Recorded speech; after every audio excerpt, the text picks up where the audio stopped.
Toughen your mind, or the world will break it, and it won't wait for your permission. This is not just a title, it's a warning and a challenge. Because the truth is, life doesn't slow down just because you're tired. It doesn't stop being hard because you're stressed. If your mind isn't strong, the pressure will break you. Not in one big moment, but in small, daily defeats, giving up, hesitating, avoiding, overthinking. You don't need more motivation, you need mental toughness, the kind that's trained, not wished for. This audiobook isn't here to hype you up, it's here to wake you up. You'll learn how to build daily habits that make your thinking stronger, your focus sharper, and your discipline unshakable. Step by step. No fluff, just real, clear, and powerful strategies that shift your mindset for life. If you're tired of feeling stuck and ready to take control, this is your moment. Listen closely. Everything changes now. Chapter 1. Harden your thinking before life tests it. People do not fail because they lack talent or opportunity. They fail because they do not prepare their thinking for what life is going to demand. Life is not gentle, and it never promises to be fair. It applies pressure without asking for permission. It does not check your mood before it tests you. If your thinking is soft, the pressure feels unbearable. If your thinking is strong, the same pressure becomes manageable. That is why the real work always begins in the mind, long before anything shows up in the outside world. Most people wait until life hurts before they start thinking seriously. They wait until the bills pile up, until relationships strain, until confidence feels shaky. That is backward. Strong thinking must come first. You decide how you will think before the problem arrives. You choose your standards before you are tired. You choose your values before you are tempted. When the test comes, your thinking is already set, and you do not have to negotiate with yourself in a weak moment. The mind can be trained, or it can be neglected.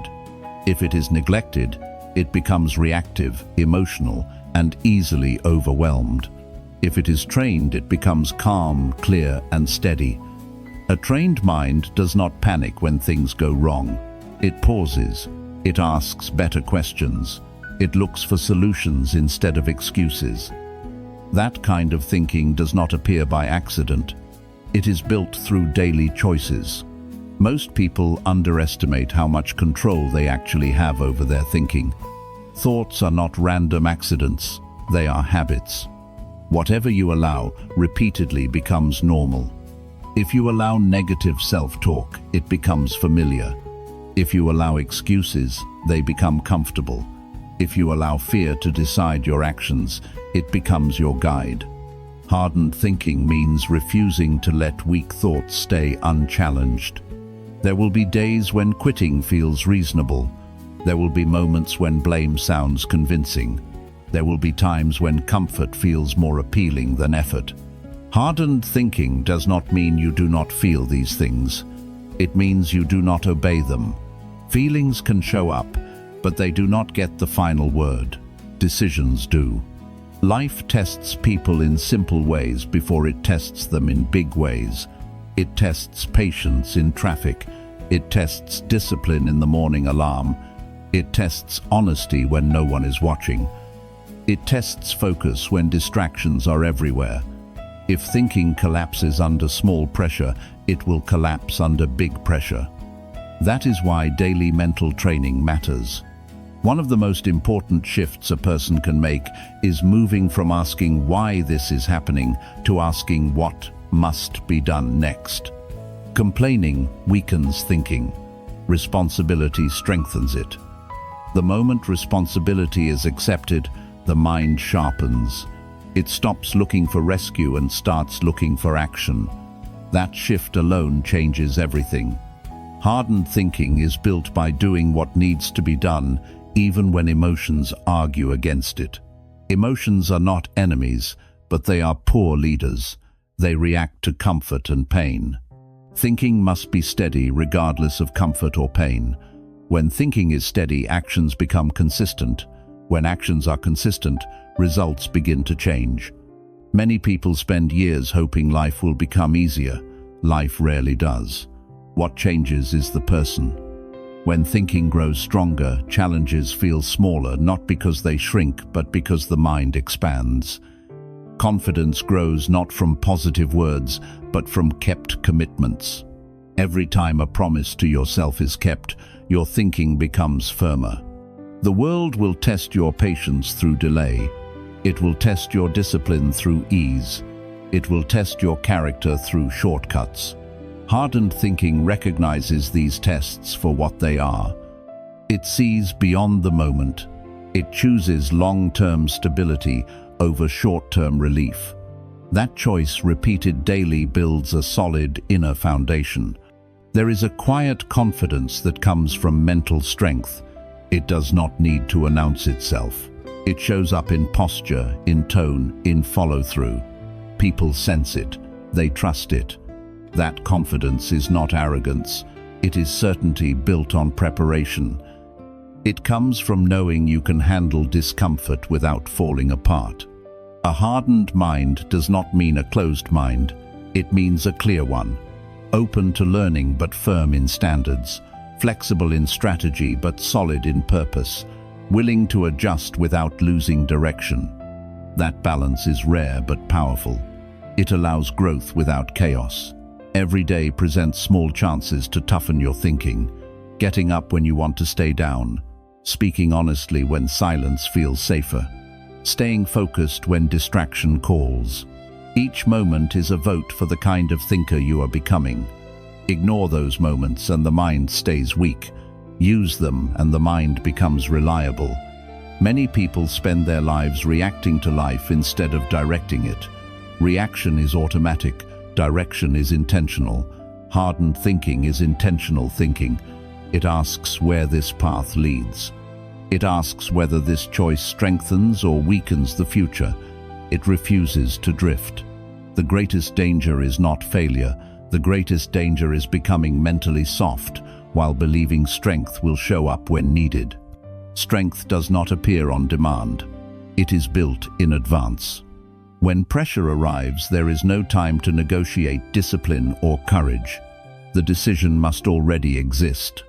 Hardened thinking also requires honesty, honest assessment of effort, honest review of habits, honest recognition of weaknesses without self-hatred. Denial weakens the mind. Truth strengthens it even when uncomfortable. Growth begins the moment excuses end. The mind grows stronger when it is fed with purpose instead of noise. Constant input of negativity, distraction, and comparison dulls thinking. Quiet reflection sharpens it. Reading, learning, writing, thinking all train the mind to focus and process. A focused mind is harder to break. Life does not break people randomly. It breaks them at the points where thinking is undeveloped. When pressure hits those weak spots, collapse occurs. Strengthen the thinking, and pressure loses its power. Problems still exist, but they no longer control behavior. There will be moments when motivation is low. That is normal. Hardened thinking does not rely on motivation. It relies on structure and commitment. When motivation fades, structure carries you through. That is why routines matter. They protect thinking when emotions fluctuate. Self-respect grows from self-discipline. When you trust your own decisions, the mind becomes calm. Anxiety often comes from knowing you are avoiding what needs to be done. Do the work and anxiety decreases. Avoid the work and anxiety grows. The world will challenge your values. It will offer easier paths and lower standards. Hardened thinking decides in advance what is acceptable. When values are clear, decisions are faster, and regret is reduced. Confusion disappears. Mental toughness is not loud. It is quiet persistence. It is showing up again after disappointment. It is staying consistent without applause. It is choosing effort when no one is watching. Those choices shape identity. A strong mind does not blame circumstances. It studies them.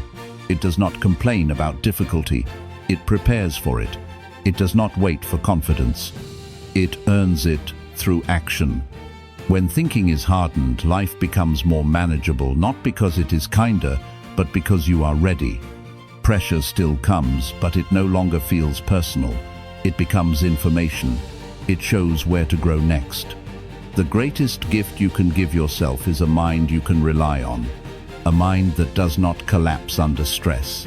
A mind that does not lie to you when things get hard. A mind that chooses growth even when comfort calls. This work is not dramatic. It is quiet, daily, deliberate. It is done in small moments that seem unimportant at the time. Over time, those moments build a thinker who cannot be easily shaken. If you do not harden your thinking, the world will do it for you, and it will not be gentle. Prepare yourself instead. Train your mind before life tests it. Build strength before pressure arrives. That choice changes everything. Chapter 2. Condition your reactions so stress loses power. Most people are not broken by what happens to them. They are broken by how they react to what happens. Stress doesn't start in the outside world. It starts with how we interpret it. It's not the pressure, the deadline, the challenge, or the mistake that hurts the most. It's the way our mind processes those things that either strengthens us or wears us down. When your reactions are untrained, life feels heavier than it is. But when you take control of how you respond, you take back the power stress tries to steal. We are raised reacting to everything: people's words, bad news, uncertainty, small failures. One comment can ruin your day. One setback can stop your progress. That's the problem. We're trained by default to let life push us around. But conditioning your reactions means something else.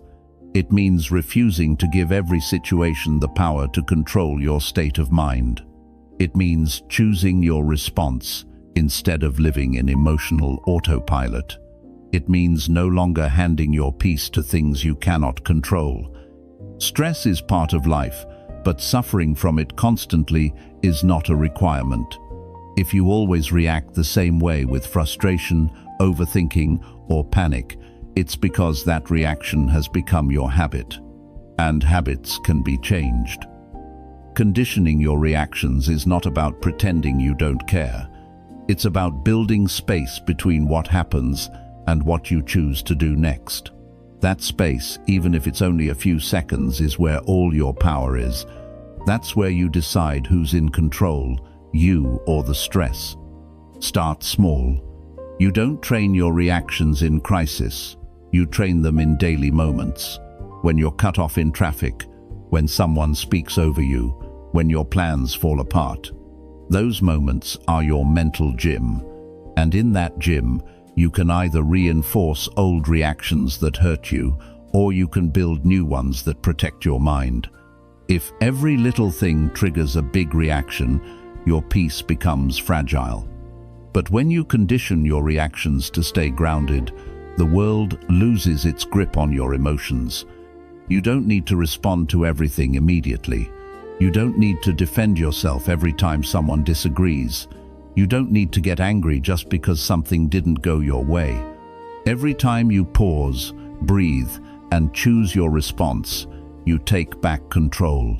People who stay calm are not lucky. They're trained. They've practiced not giving every situation access to their mood. They've built discipline where others stay reactive. That kind of strength is not given, it's earned. Emotional control is not the same as emotional suppression. You're not avoiding your feelings. You're learning not to be ruled by them. Your feelings are signals, not instructions. They tell you something happened. They don't get to decide what you do next. When you start separating what you feel from what you choose, you become powerful. Because now you're not reacting from fear or anger, you're responding from awareness. That shift changes everything. Think about how much energy you've lost reacting to things that didn't deserve your attention. Think about how many days you've spent carrying frustration from moments that didn't even matter a week later. That's the cost of untrained reactions. They rob you of focus. They steal your time. They damage your health. Conditioning your reactions doesn't just make you mentally stronger, it gives you your life back.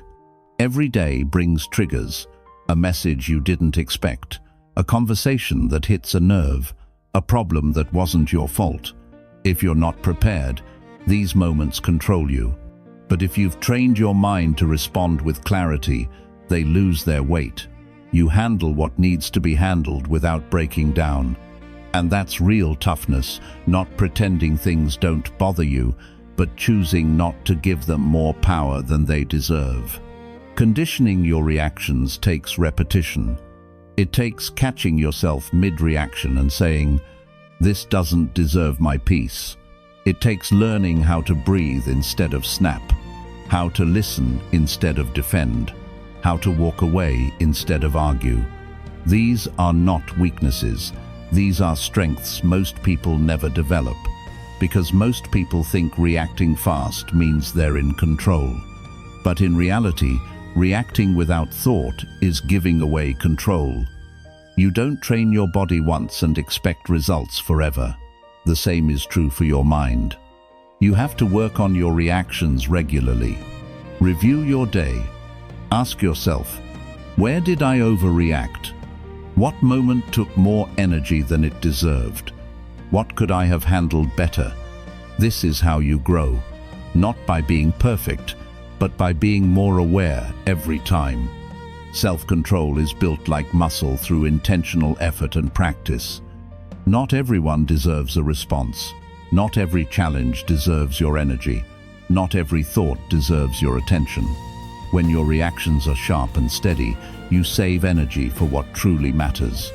You show up better in relationships. You think clearer under pressure. You stay productive even when life feels chaotic. That doesn't happen by accident.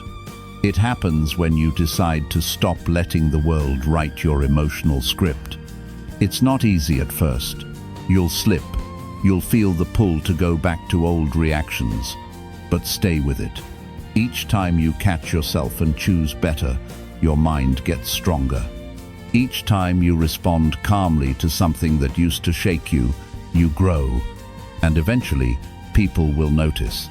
They'll ask why you don't get rattled like you used to, why you're more patient, why you're focused. And the answer will be simple. You trained for it. Real progress starts when you stop blaming stress and start training your mind to meet it differently. Stress isn't the enemy, it's the signal. It shows where your reactions need strengthening. Don't fear it, use it. Use pressure as the place you practice holding yourself together. Use problems as the training ground for staying steady. Because if you only feel strong when life is easy, that's not real strength. Real strength is being steady when life is anything but. It's okay to feel overwhelmed sometimes. It's okay to get emotional. You're human. This isn't about being numb. It's about not staying stuck in reactions that hurt you. The key is moving from emotion to action, from reaction to reason, from chaos to clarity. That's what conditioned reactions give you, the ability to lead yourself when everything else feels out of control. Start today. Pick one moment. When something annoys you or surprises you or frustrates you, pause. Don't respond right away. Ask yourself, is this reaction helping me? If not, shift. Even a small change matters, because that one moment leads to the next. And over time, you build a new identity, someone who stays in control no matter what shows up. You deserve peace. You deserve power. But no one can give that to you. You build it by taking control of your reactions, one day at a time. When you do that, stress no longer runs your life. You do. Chapter 3. Strengthen self-control when emotions surge. Self-control is not something you're born with or something you just have. It's a mental skill that's developed through effort, reflection, and personal responsibility. It becomes most valuable in the exact moments when emotions try to take over. When you feel angry, anxious, jealous, overwhelmed, or frustrated, that's when your choices matter most. It's easy to stay in control when everything is going your way, but your real strength shows up when it doesn't. We all face moments when emotions hit hard. It might be an argument, a disappointment, a loss, a setback. Someone says something that cuts deep. A situation feels unfair. These are the moments that test you. You can let emotions lead and react without thinking, or you can take a second, breathe, and choose how you want to respond. That second, that pause, is where power lives. That's what separates people who spiral from those who stay steady. The truth is, strong emotions aren't the problem. What you do with them is. You're allowed to feel, you're allowed to be upset, but those feelings don't give you permission to throw away your discipline. Self-control means staying aligned with who you want to be, even when your emotions beg you to act differently. It's about doing the right thing, even when it's the hardest option in the room. Most people don't prepare for these emotional storms. They let their reactions decide their behavior. They say things they regret. They make fast choices that damage relationships, progress, or peace of mind. Afterward, they feel drained, guilty, or ashamed. That's the cost of being controlled by emotions instead of controlling your actions. The good news is, this doesn't have to be permanent. You can train your mind to respond better. Self-control doesn't mean pushing emotions down. It means not letting emotions choose your behavior. You can feel the fire without letting it burn your progress. You can be angry without attacking. You can be stressed without quitting. You can be hurt without shutting down. This level of control comes from practice, not perfection. Start by knowing your triggers. Know the moments when you lose your cool. Know the thoughts that make your heart race. Know the situations that leave you spinning. You can't manage what you don't understand. If you always react the same way to the same triggers, you're not growing. Write it down. Study yourself like someone you're responsible for helping. That's how you take back your authority over your emotional life. Next, practice the pause. 1 second can change everything. 1 breath can stop you from saying something that ruins trust. 1 quiet moment can keep you from making a decision based on fear. When the emotion rises, don't try to solve it instantly. Just give yourself space. The mind clears when you let the initial surge pass, and from that clarity, you can act, not just react. You don't have to explain yourself while you're still processing. You don't have to respond just because someone else is pressuring you. Take a moment, gather yourself, think about the long-term consequence of what you're about to say or do. Real power is choosing to respond in a way that serves your growth, not just your momentary emotion. There's nothing weak about being calm under pressure. That's strength. It takes discipline to stay grounded when everything inside you is screaming to explode. That discipline builds identity. It teaches your mind that you're in charge, not your emotions. And the more you practice it, the stronger it gets. What feels impossible at first eventually becomes your new baseline. Some days will test you more than others. You might wake up tired. Someone might test your patience early in the day. Life might throw 5 things at you at once. That's when self-control becomes a lifeline. Instead of reacting to every problem with panic, you respond with presence. Instead of arguing to win, you listen to understand. Instead of shutting down, you stay engaged. You're not perfect, you're prepared. One powerful way to build self-control is through physical discipline. When you train your body through exercise, cold showers, disciplined routines, you train your mind. You teach yourself that discomfort is not dangerous, that you can feel tired and still show up. that you can push through resistance and keep going. These habits translate directly into emotional control, because once you've taught your mind to lead the body, it becomes easier to lead your emotions. Another tool is journaling. When you write, you slow down your thoughts. You name your feelings instead of being owned by them. You understand your behavior better. You start to see patterns. You begin noticing the gap between your values and your reactions. And in that gap, you create a new path, a better path, one where your highest self leads, not your impulses. You also need to check your environment. If you surround yourself with people who feed your worst reactions, who normalize losing control, gossiping, blaming, exploding, you'll stay stuck. But if you spend time around people who model emotional discipline, you'll level up.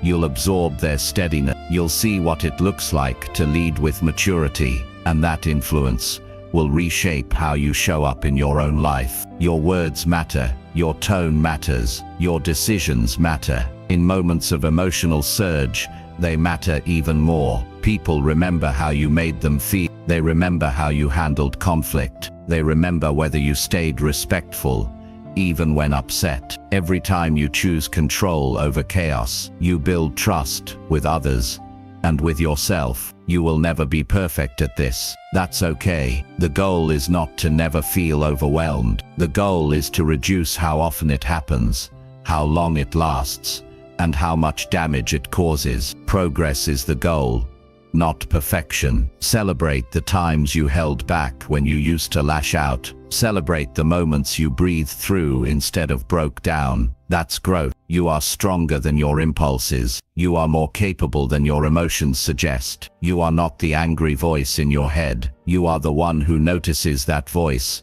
and chooses something better. That's power. That's leadership. That's maturity. And when you develop this kind of self-control, it spills into everything. You make better financial choices. You communicate clearer in relationships. You stay focused at work. You sleep better at night. Because when your emotions no longer control your actions, you get your life back. This isn't a quick fix. It's a lifetime practice, but the reward is worth it. Peace, confidence, clarity, respect. These are earned through self-control, through staying calm when it's easier to explode, through staying kind when it's easier to be cruel, through staying steady when the world feels unstable. You're not here to be ruled by temporary feelings. You're here to build a life based on strong choices. Feel what you feel, but decide what you do. That is how you win. That is how you lead. That is how you grow. Strengthen your self-control when emotions surge,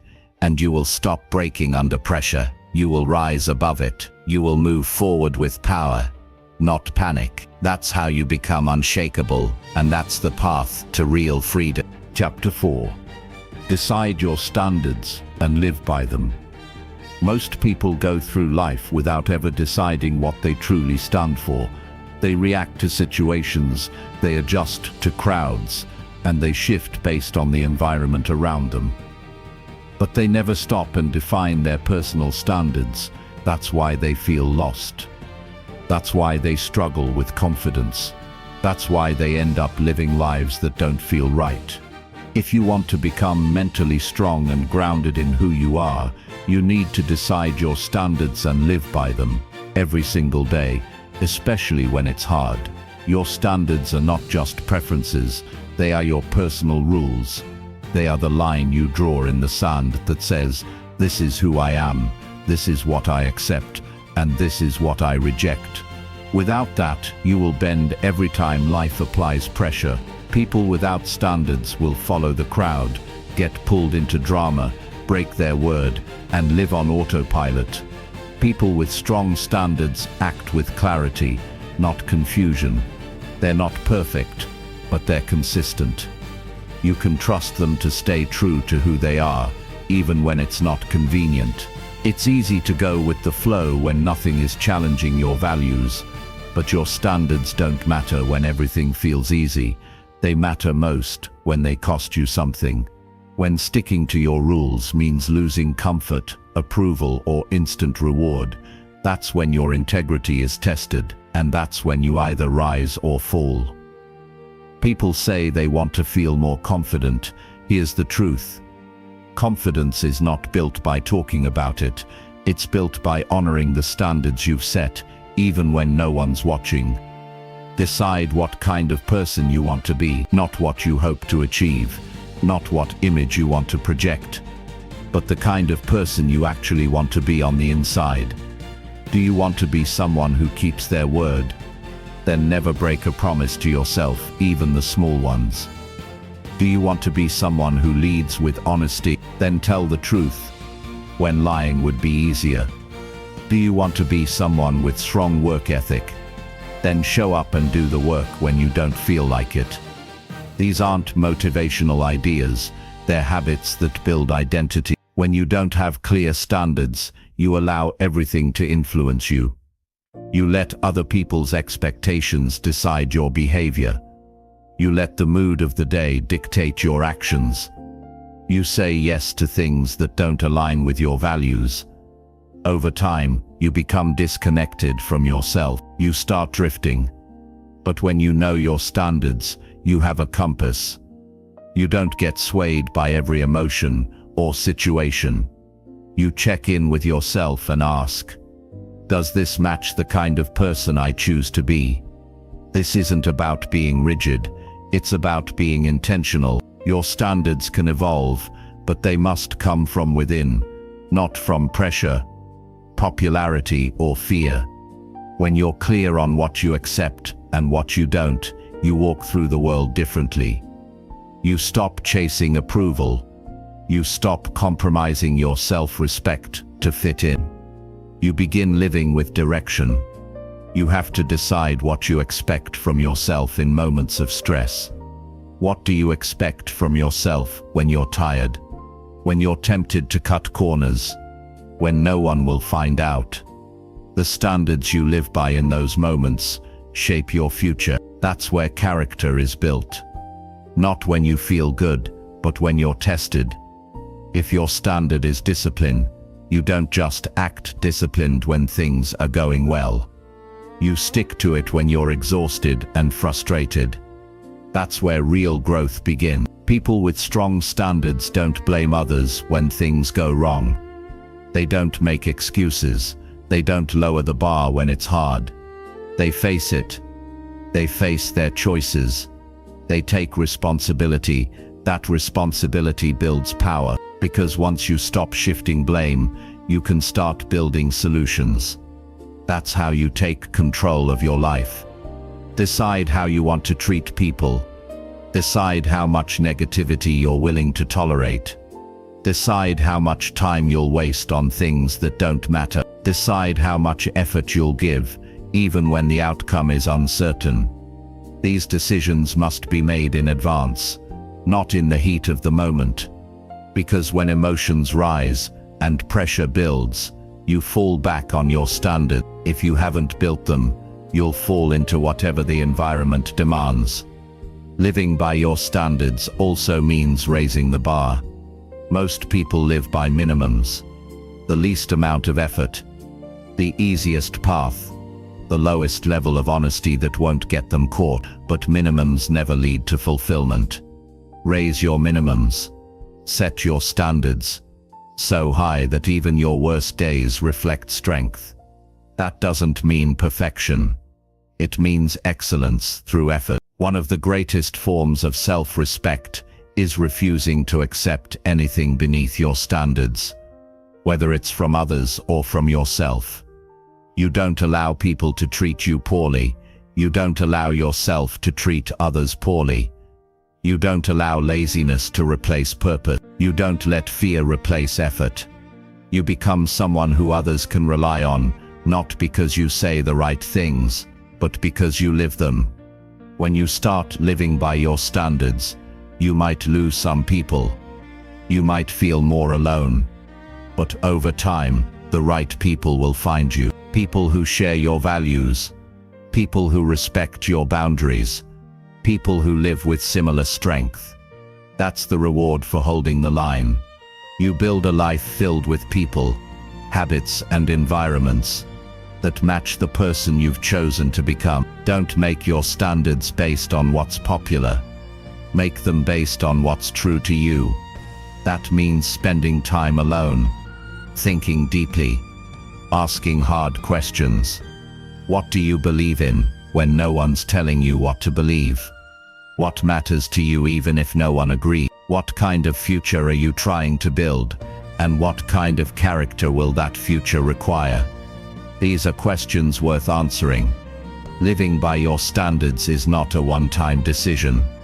It's a daily effort. You will get tested often. You will feel tempted to compromise. You will face moments where no one will know if you slip. But you will know, and the person you become is shaped by those small decisions. They are not small at all. They are everything. Discipline becomes easier when it's tied to identity. If you see yourself as someone who lives by strong standards, then following through becomes a natural extension of who you are. You don't have to argue with yourself every time. You already decided. You already became that person. Now you just follow through. You don't need to talk about your standards. You don't need to convince anyone. Just live them. Quietly. Consistently. People will notice, and more importantly, you'll notice. You'll start trusting yourself. You'll feel aligned. You'll feel grounded. Even in chaos, because you've built your life on solid ground. You get to decide what you allow in your life. You get to choose your rules.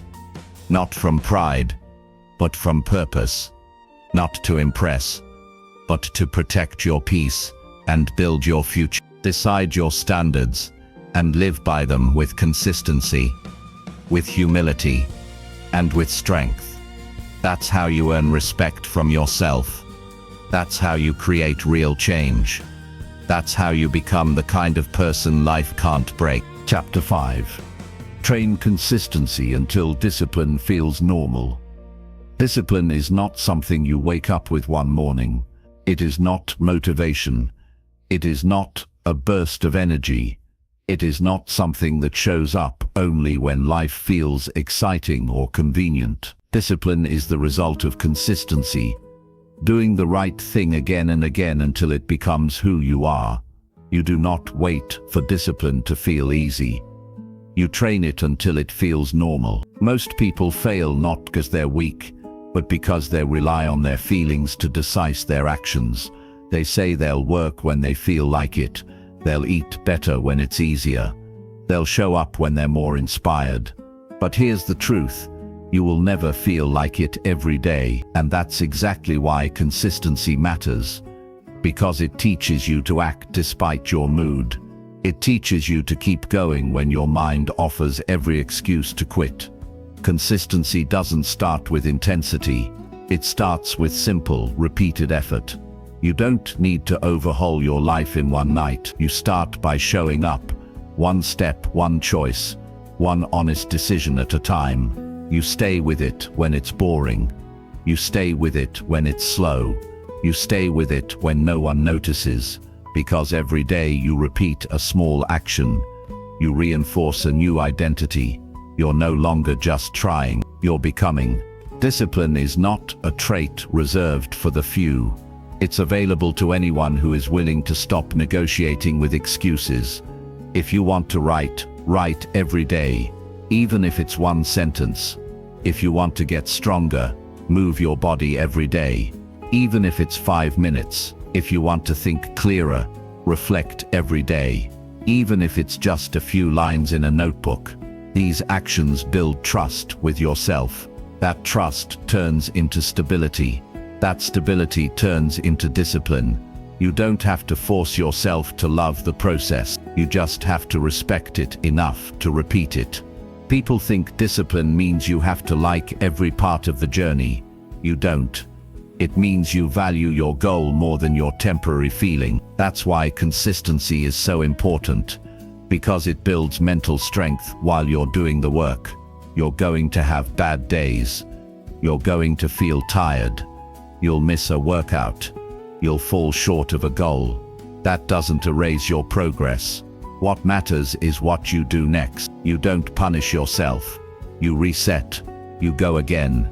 Because that's what consistent people do. They keep showing up without making every slip into a story. They don't let one off day turn into a lost week. They recover faster. They think long term. You don't train consistency by doing everything perfectly. You train it by choosing not to quit when things aren't perfect. That mindset makes you powerful. You begin to realize you can control your day even when life feels messy. You start becoming someone who others can count on, not because you're flawless, but because you're steady. That's how you build confidence from the ground up. The best part, once you've repeated something long enough, it becomes part of you. What once felt difficult becomes your new normal. Discipline becomes a habit. You no longer have to convince yourself to do it. You just do it. That's the reward of consistency. It turns effort into identity. The secret is to remove the option to quit. Too many people fail because they give themselves too many ways out. They overthink, they debate, they delay. If you want to build discipline, take the decision-making out of the routine. Decide once, and then just act. Set the alarm. Get up. Do the work. Don't ask yourself if you feel like it. Ask yourself what needs to be done. This kind of mindset removes friction, and less friction means more follow-through. You don't need extreme motivation. You need a clear reason. Why does this matter to you? Why does this matter to you? Why does this habit deserve your energy? Tie your action to a reason that's personal and honest. Because when the motivation fades, and it always will, your reason keeps you moving. If you know why you're doing something, it becomes easier to stay consistent even when the process feels dry. There will be moments when you feel invisible, when no one praises your effort, when results seem slow, when your mind tells you it's not worth it. That's when you must remember, the process is building more than results. It's building you. Every time you show up, you're shaping your character. You're becoming the kind of person who doesn't need external validation to keep moving. That kind of internal strength is rare, and it's earned through repetition. You train consistency through structure. You build routines that make discipline automatic. The fewer decisions you leave up to chance, the more energy you preserve for action. Decide when you'll work. Decide what matters most. Eliminate distractions. Stop hoping your future self will be more motivated. Create systems now that make it easier to follow through. You also have to protect your environment. Surround yourself with people who are disciplined, not perfect. Disciplined. People who do what they say. People who value growth. People who remind you what you're capable of. Your environment either strengthens your habits or breaks them. Choose carefully. Don't romanticize the process. Some days will be boring. Some days you'll want to quit. Some days the effort will feel unnoticed. Keep going anyway. The point is not to feel excited every day. The point is to keep your word to yourself. That's what creates peace. That's what builds strength. That's what changes lives. You won't always see results right away. That's normal. Don't confuse slow progress with failure. Keep stacking the days. Keep doing the work. Most people quit when it gets slow, and that's exactly when they were about to make a breakthrough. Don't be one of them. Be the one who stayed steady when others got distracted. Be the one who trained discipline so well it became your natural state. This doesn't mean you become robotic. It means you become reliable. Reliable to yourself. Reliable to your vision. You stop chasing quick wins. You start building something real, something lasting. That's what consistency gives you. A foundation strong enough to carry big goals. You're not too late. You're not too far behind. Start where you are. One day, one choice, one action, and then repeat. Do it until it becomes normal. Do it until you can't imagine living any other way. That's how discipline is built. That's how confidence is created. That's how change becomes permanent. No one can do this work for you, but once you commit to it, everything changes. You no longer wait to feel ready. You become ready by doing. You no longer hope to be stronger. You become stronger through action. You no longer wish for consistency. You create it by training it until it's who you are. Discipline will not come knock on your door. You have to build it brick by brick, day by day, until it feels natural to keep going, until it feels uncomfortable to stop. That's when you'll know you've trained consistency until discipline feels normal. Chapter 6. Practice discomfort to expand mental tolerance. Growth doesn't come from ease. It comes from discomfort, the kind that challenges your patience, your mindset, and your habits. Most people avoid discomfort like it's a threat, but it's not. It's a teacher. Every time you step into something that stretches you, you build a stronger mind. And if you want to become someone who can handle pressure, change, and difficulty without falling apart, you need to practice discomfort until your tolerance grows. The modern world makes it easy to avoid discomfort. You can scroll instead of reflect. You can quit when effort gets heavy. You can distract yourself every time something feels inconvenient. But this habit of escape makes people mentally soft. It lowers your capacity for challenge. It makes you fragile in the face of resistance. That's why discomfort isn't the enemy. It's the way forward. You don't need to seek chaos or create unnecessary suffering. That's not the point. The point is to build the ability to stay present and steady when things stop being comfortable. To lean into small challenges that help you grow, to walk into the tension instead of avoiding it. This kind of practice trains your nervous system, sharpens your thinking, and builds your ability to stay calm under pressure. When you avoid discomfort, you don't stay the same. You shrink. You train your mind to escape anything unfamiliar or hard. And over time, your world becomes smaller. You fear more, you do less, you settle faster. But when you practice discomfort, you expand. You build a life that can hold more pressure, more responsibility, and more opportunity. Start small. Do things that make you uncomfortable but are safe. Speak up when it feels easier to stay silent. Say no when you're used to pleasing people. Finish the task even when your energy drops. Wake up on the first alarm. Sit with boredom instead of reaching for distraction. These actions may seem small, but they are powerful. They rewire how you deal with resistance.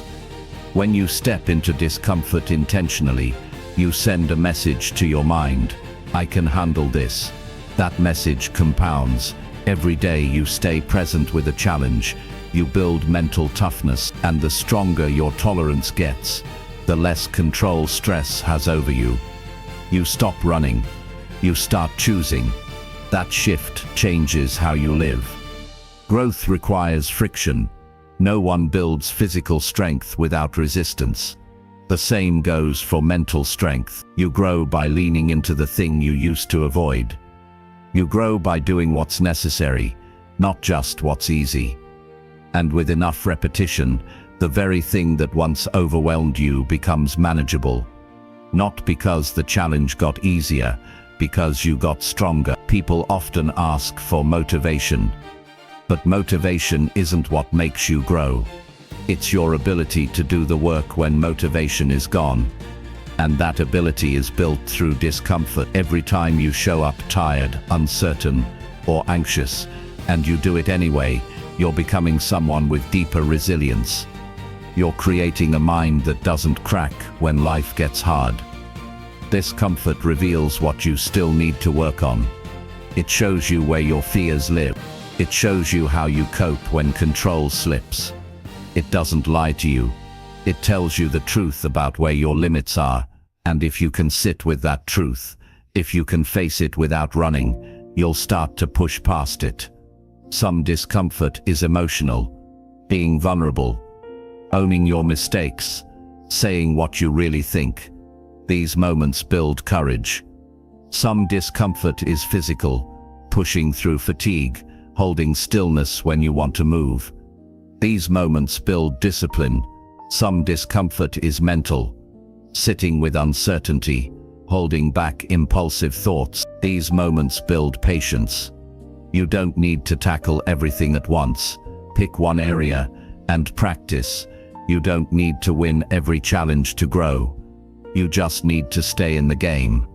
Most people quit too soon.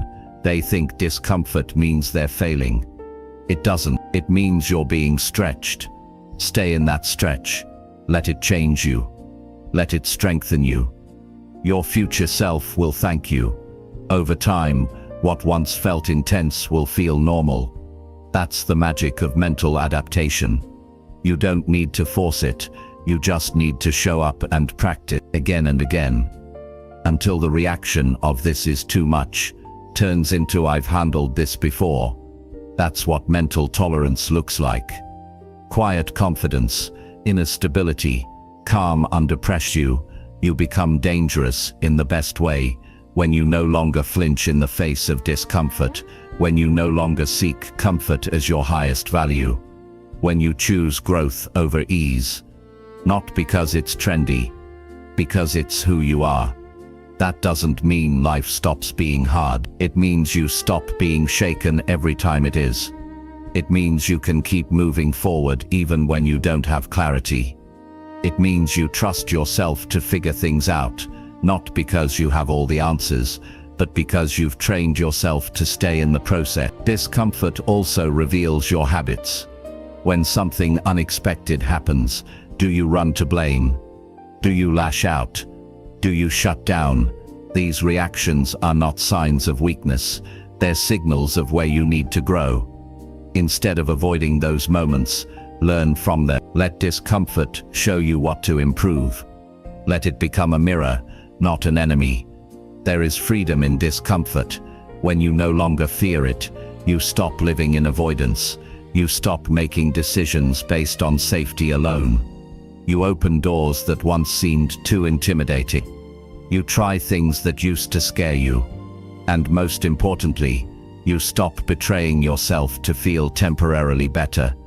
Everyone wants to be stronger, but strength has a cost.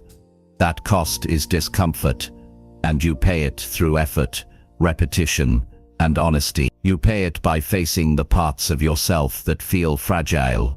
You pay it by letting go of habits that keep you soft.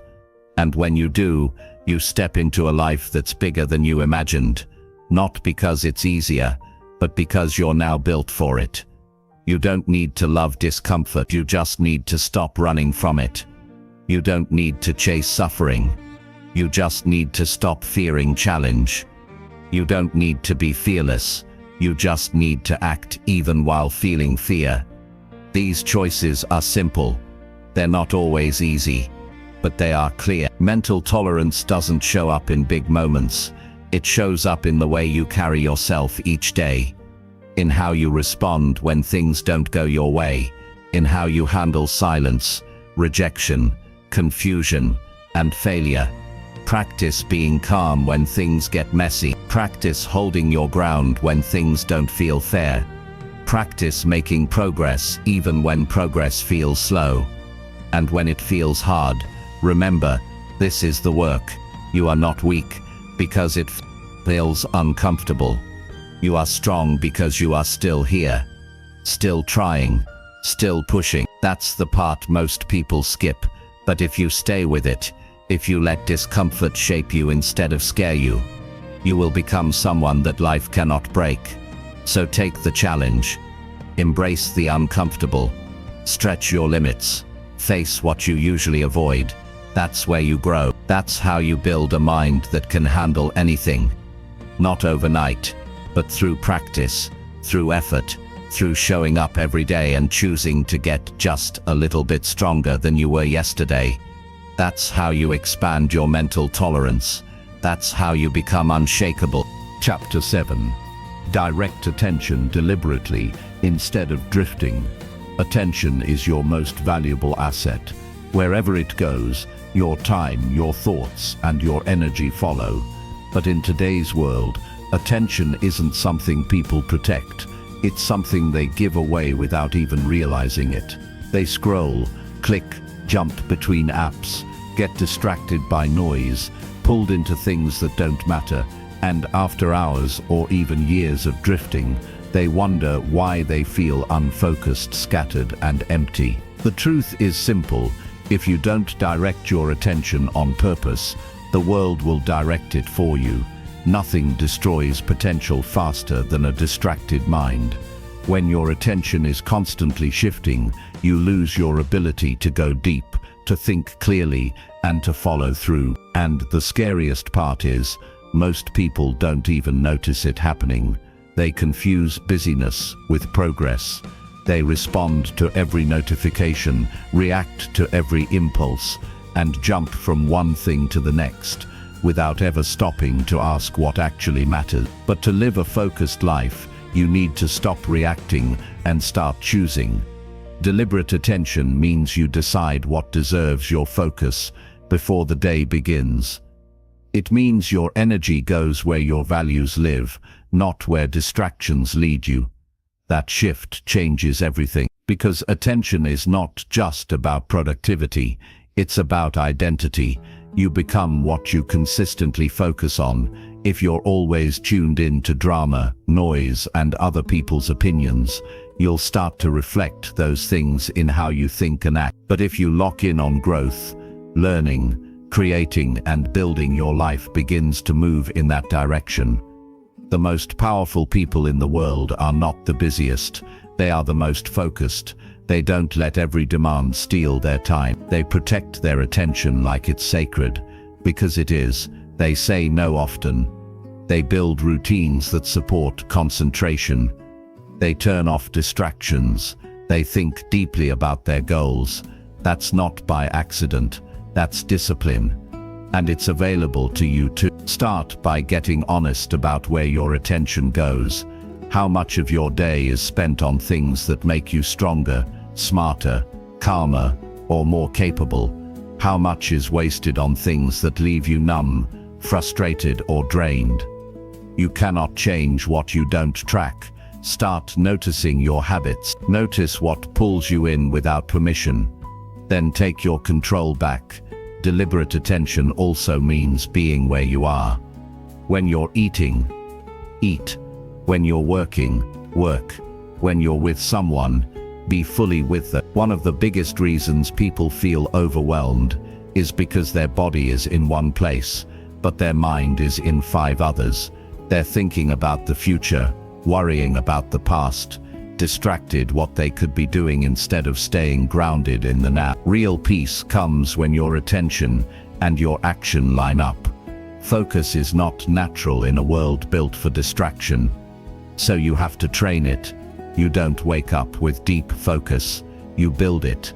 You start small, maybe just 10 minutes of uninterrupted time, doing one task. Then you stretch it, and over time, you realize how much more powerful you become when your mind is locked in. You get more done, you feel more clear, you feel more in control. Every time you allow yourself to drift into meaningless activity, you strengthen that pattern. Every time you catch yourself drifting and bring your focus back, you strengthen self-awareness. That's why this work matters. It's not just about productivity. It's about becoming someone who leads their life instead of reacting to it. Attention shapes emotion too. Where you put your focus determines how you feel. If you always focus on what's missing, what's wrong, or what's unfair, you feel resentful and anxious. But if you train yourself to focus on what you can control, on what you're building, on what's possible, you feel empowered. That's not toxic positivity. That's mental strength. It's choosing your perspective on purpose. You also need to decide what's worth being distracted for. Not every distraction is bad, but the ones that pull you away from your purpose consistently must be addressed. Are you watching hours of content because it's relaxing, or because it's helping you avoid something hard? Are you scrolling because you're curious, or because you're trying to numb yourself? These aren't questions to judge yourself. They're questions to understand yourself. If you want a focused life, create focused environments. Clean up your space. Remove visual clutter. Put your phone away when you're doing deep work. Set time blocks for important tasks. Create a rhythm that supports flow instead of chaos. You don't need to be perfect, you just need to be intentional. It also helps to give your attention a place to land. Write your goals where you can see them. Create a daily plan the night before. Choose 3 things each day that matter most, and start with them. These simple actions anchor your attention. They give your mind direction. And when your mind has direction, it wastes less energy wandering. You are not your thoughts. You are the observer of your thoughts. When you feel distracted, don't judge it. Just notice it and gently bring your attention back. Over time, this becomes a habit. It becomes easier to stay present. You start recognizing when you're slipping into autopilot, and you bring yourself back. That skill alone changes your entire approach to life. The hardest part is not starting, it's returning. You will drift, you will lose focus, you will have days where nothing goes as planned. That's okay. The power is in returning, recommitting, refocusing. That's what separates the strong from the distracted. Not perfection, but persistence. Don't wait for life to slow down so you can focus. That moment may never come. Instead, slow down your mind. Take ownership of what you give your energy to. Choose what gets your attention. Direct it with clarity, and when you feel pulled in 1,000 directions, pause, breathe, and ask yourself, what actually matters right now? Your attention is your vote for the kind of life you want to live. Every day you cast that vote with your choices. Are you voting for growth or escape? Are you voting for your goals or your comfort zone? Are you voting for distraction or direction? You don't need more time, you need better focus. Because when your attention is deliberate, even a short block of time becomes powerful. You get more done in an hour of focus than in a day of drifting. You move the needle, you make progress, you feel aligned. This isn't just about working harder, it's about living deeper, being present with the people you care about, being engaged with the work you believe in, being grounded in your values, your direction, your purpose. That's what deliberate attention gives you, a life with meaning instead of noise. So choose where you look, choose what you listen to, choose what you think about when your mind has space. Train your attention like a muscle. Respect it like your future depends on it, because it does. You can't lead yourself if you're always chasing what pulls you. Lead your attention, and the rest of your life follows. Chapter 8. Confront excuses immediately and replace them. Excuses are silent killers. They don't come in shouting. They creep in quietly. They sound reasonable. They sound safe. But they are the reason most people stay stuck. Every excuse delays growth. Every excuse protects comfort. Every excuse postpones the life you say you want. If you want to become mentally strong and actually create real change, you have to confront your excuses the moment they show up and replace them with action. Every single time. Excuses are not facts. They are stories we tell ourselves to justify doing less than we're capable of. They sound like I'm too tired, I'll start tomorrow, it's not the right time, or what if I fail? These are not truth. They are fear in disguise. The problem is, if you repeat them enough, you start to believe them.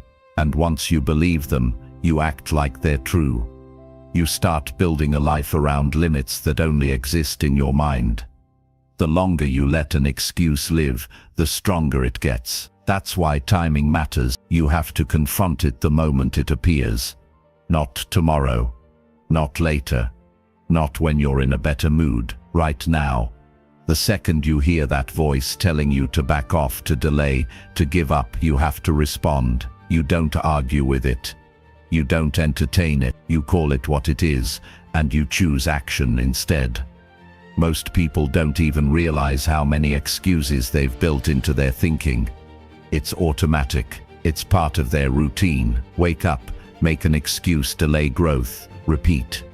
This is how mediocrity becomes normal. But when you start paying attention, you'll see it clearly. That moment you tell yourself you're too busy to work out, that's the moment. That voice that says you're not ready to start, that's the one. That story you tell yourself that your situation is harder than everyone else's, that's the pattern. And the sooner you recognize it, the sooner you take your power back. You don't overcome excuses by just pushing harder. You overcome them by building honesty. That means asking real questions.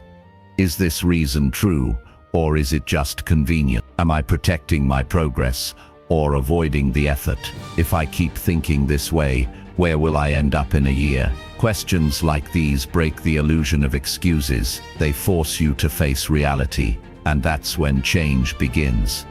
Replacing excuses means having a go-to action ready. You don't just remove an excuse and sit there. You replace it with movement, with a step, with effort. You build a system where you don't need to feel good to follow through. You don't need perfect conditions. You don't need to be in the mood. You act because you said you would. That kind of consistency doesn't come from motivation. It comes from refusing to be controlled by false limits. Every excuse that's lived in your mind has probably cost you something. Maybe it cost you your confidence. Maybe it slowed your progress. Maybe it made you doubt yourself. The way you rebuild is by proving to yourself that you are no longer led by weakness. You are no longer owned by the part of you that chooses ease over effort. You start stacking proof. You show up when you used to avoid. You follow through when you used to pause. And over time, you build a new belief. I do what I say I'll do,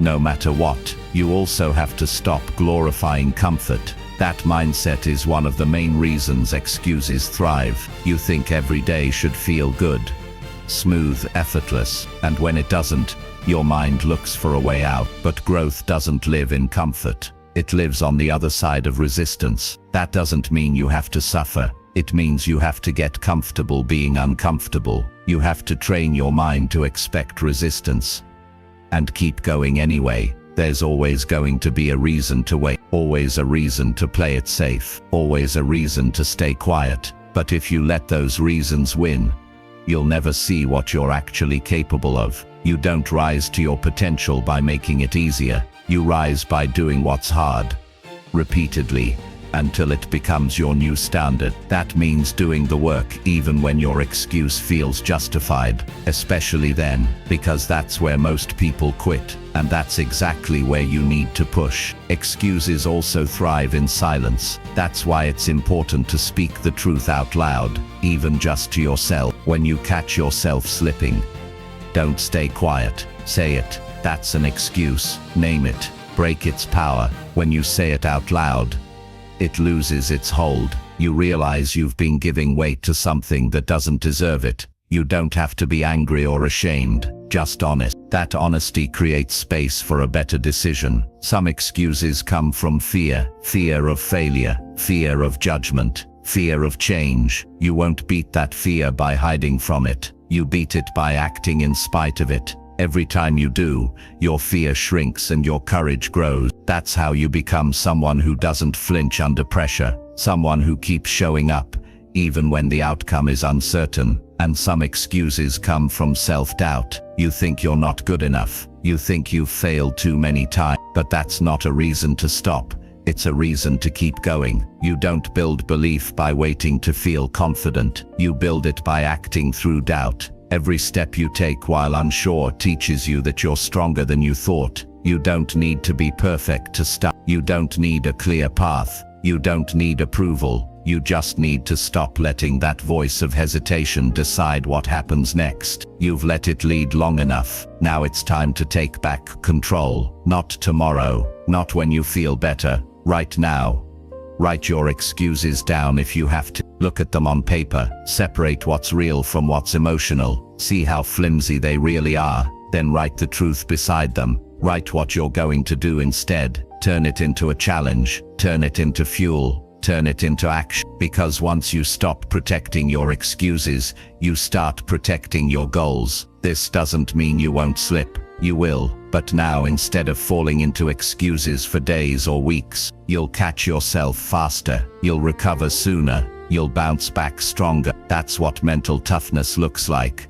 Not perfection, but awareness and action. Every time you choose effort over excuse, you change your story. You stop being the person who almost did something and start becoming the person who followed through. That identity is not built overnight. It's built moment by moment, in those split-second decisions when it's easier to quit, but you keep going. So confront the excuses as they come. Don't wait until they've built a home in your mind. Don't let them steal another hour of your time. Don't let them delay another day of progress. Replace them. Move. Decide. Follow through. Not because it's easy, not because it feels good, but because that's how you grow. That's how you lead your life forward. That's how you become someone you can count on, no matter what. Chapter 9. Anchor identity in effort, not outcomes. Most people tie their sense of worth to results. They feel good when they win and feel broken when they don't. They feel confident when things go right and question themselves when things fall apart. That way of living creates emotional highs and lows that never end. It makes life unstable because outcomes are never fully in your control. Effort is. And if you want a strong mind and a steady life, you must anchor your identity in effort, not outcomes. Outcomes change. Effort builds, results fluctuate. Effort compounds. When you tie who you are to outcomes, you live at the mercy of circumstances. A bad day can shake you. A failure can make you doubt everything. One loss can erase months of progress in your mind. But when you anchor your identity in effort, nothing can take it away. You can lose and still stand tall. You can fail and still respect yourself. You can fall short and still move forward with confidence. Effort is the only honest measure of character, not talent, not luck, not applause. Effort shows up when things are hard. Effort shows up when no one is watching. Effort shows up when the outcome is uncertain. Anyone can feel good when things work out. Very few can stay grounded when they don't. That grounding comes from knowing you did the work. You showed up. You gave your best. You didn't quit on yourself. When you focus too much on outcomes, you become fearful. Fear of failing, fear of judgment, fear of not measuring up. That fear leads to hesitation. Hesitation leads to avoidance. Avoidance leads to regret. But when effort becomes the goal, fear loses its grip. You stop asking, what if this doesn't work?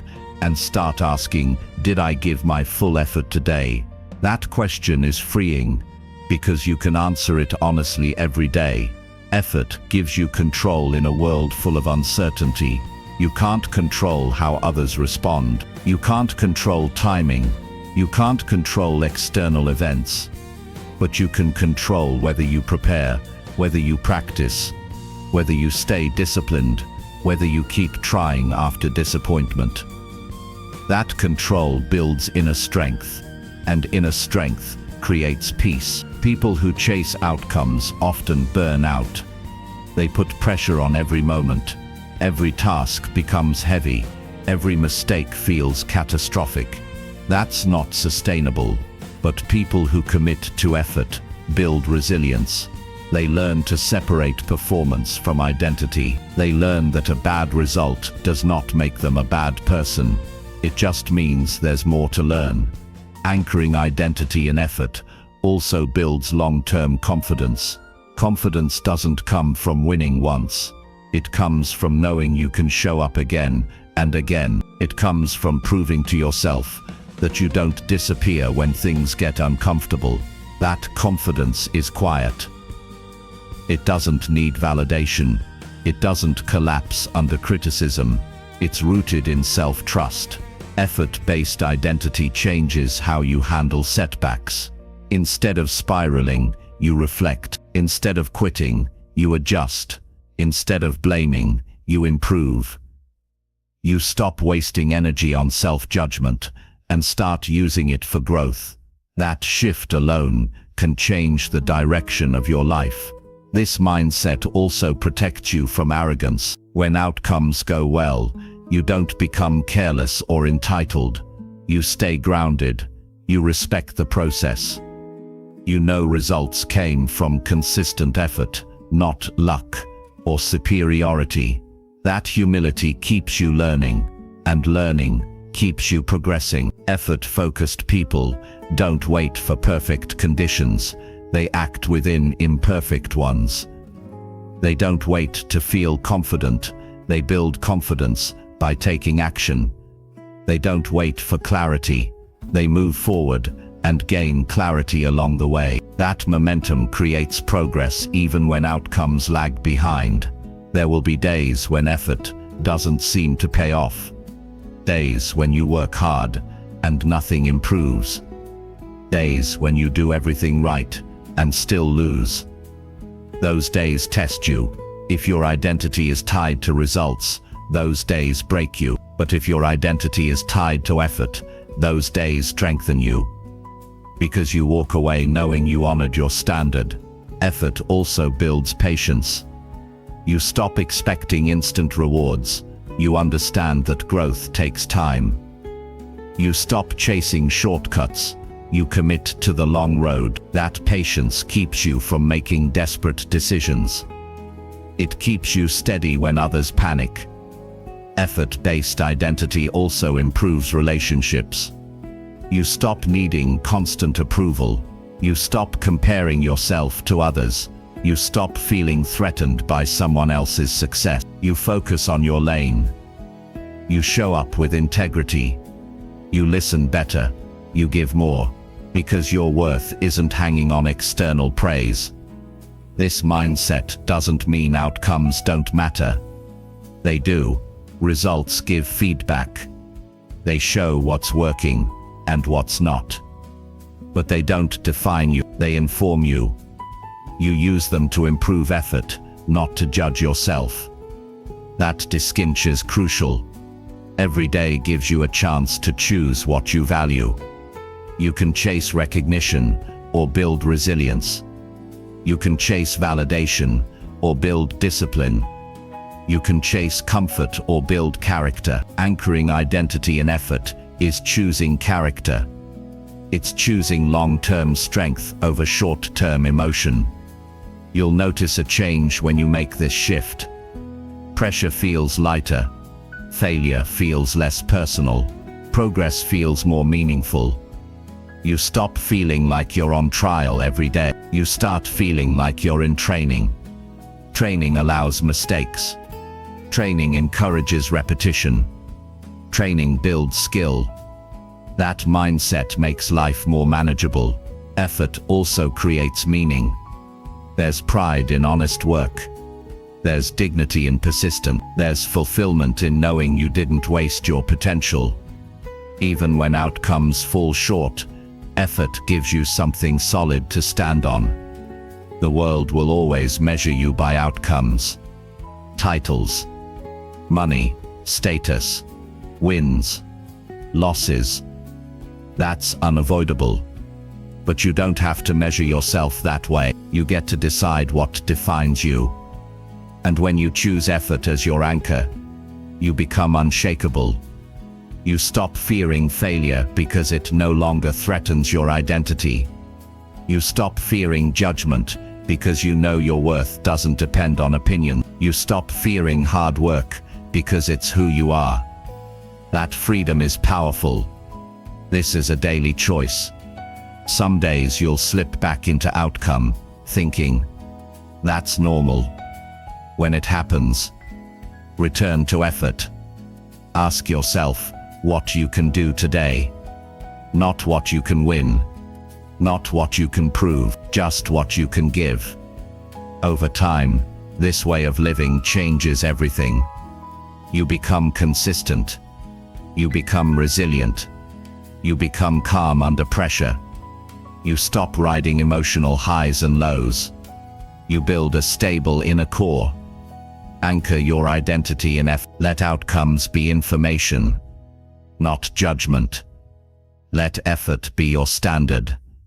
When you live this way, you don't need constant success to feel strong. You carry strength with you, and that strength stays with you no matter how the world responds. Chapter 10. Rebuild confidence through promises kept daily. Confidence isn't built by talking about your goals, it's built by following through on them. Every time you keep a promise to yourself, no matter how small, you reinforce belief in your ability to trust your own word. That belief, repeated day after day, is what becomes real confidence. Not the kind that's loud or showy, but the kind that runs deep, quiet, stable, strong. And that kind of confidence cannot be borrowed. It must be earned through action. Most people don't lose confidence overnight. They lose it one broken promise at a time. They say they'll start tomorrow, and they don't. They say they'll stick to something, and they quit halfway. They say this time will be different, but they fall back into the same habits. Over time, these broken promises add up. Not just in missed progress, but in how they see themselves. It becomes hard to believe in your potential when your history shows a pattern of not following through. That pattern doesn't mean you're weak. It means you've trained yourself to tolerate inconsistency. But the same way you trained inconsistency, you can train commitment, one kept promise at a time. It doesn't need to be a massive change. You start with one small decision and you honor it, even if it's inconvenient, even if no one's watching, even if no reward comes right away. You keep it and you stack that proof, and then you do it again tomorrow. Confidence is not about feeling ready. It's about proving to yourself that you're reliable, that you'll show up when it's hard, that you'll do what you said, even when you're tired or unsure. Every day you do that, your inner voice gets stronger. You start to replace doubt with belief. Not because someone told you you're great, but because you earned it. You showed up for yourself when it counted. The promises don't have to be dramatic. You don't need to promise yourself a perfect routine or a flawless outcome. You promise yourself simple, clear actions. I will wake up on time. I will write for 10 minutes. I will drink water instead of soda. I will finish what I start today. These are not just tasks. They are training. Training your brain to believe that your word means something again. You know when you're lying to yourself. You know when you're stretching the truth just to feel better in the moment. That internal dishonesty chips away at your self-respect, and without self-respect, confidence has no foundation. But when your actions and your words match, something shifts. You begin to walk with a different energy. You don't have to fake confidence anymore because it comes from within. You've earned it through consistency. The world will try to convince you that confidence comes from results, from validation, from attention. But that kind of confidence fades fast. It disappears the moment things go wrong, the moment you're rejected, the moment something fails, and then you're back at zero. But the confidence built through promises kept, that's different. That's yours. No one can take it. You also start to raise your standards. When you keep your promises, your self-image improves. And when your self-image improves, you stop tolerating things that go against it. You stop accepting excuses. You stop wasting time.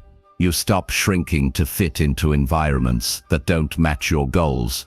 Because now your identity is catching up to your actions. And that alignment creates power. This practice doesn't need to wait until Monday. It doesn't require a perfect plan. You start now, today. One promise, kept. No negotiation. You don't need motivation. You don't need permission. You need a clear decision, and the discipline to follow through. And yes, you'll miss some days. You'll break a promise, you'll forget or slip or fall short. That's not failure. That's feedback. The only real mistake is pretending it didn't happen. Own it. Learn from it. Then recommit. The more honest you are about your slip-ups, the faster you grow. You stop pretending and start improving. You stop hiding behind excuses and start holding yourself accountable. Daily promises create structure. They give your day meaning. You don't drift anymore. You don't waste as much time. You have something to aim at, something to measure, something that reminds you, I'm not just surviving, I'm building. And every time you build, your belief grows. Every time you stay committed, your identity becomes more solid. When you feel lost, go back to the basics. One promise, one task, one thing you can control today. Don't wait until life feels easier. Don't wait until you're in the mood. That's how most people stay stuck. Confidence is not about ideal conditions. It's about repeated effort through messy ones. Look at the people you admire. The ones who walk with calm strength. The ones who don't need to shout or prove anything. That kind of confidence didn't come from luck. It came from consistency. They built it when no one clapped, when no one noticed, when the only thing keeping them going was the decision they made with themselves. You can build that too. You don't need to be extraordinary to start. You need to be honest and disciplined and committed to keeping the small promises others ignore.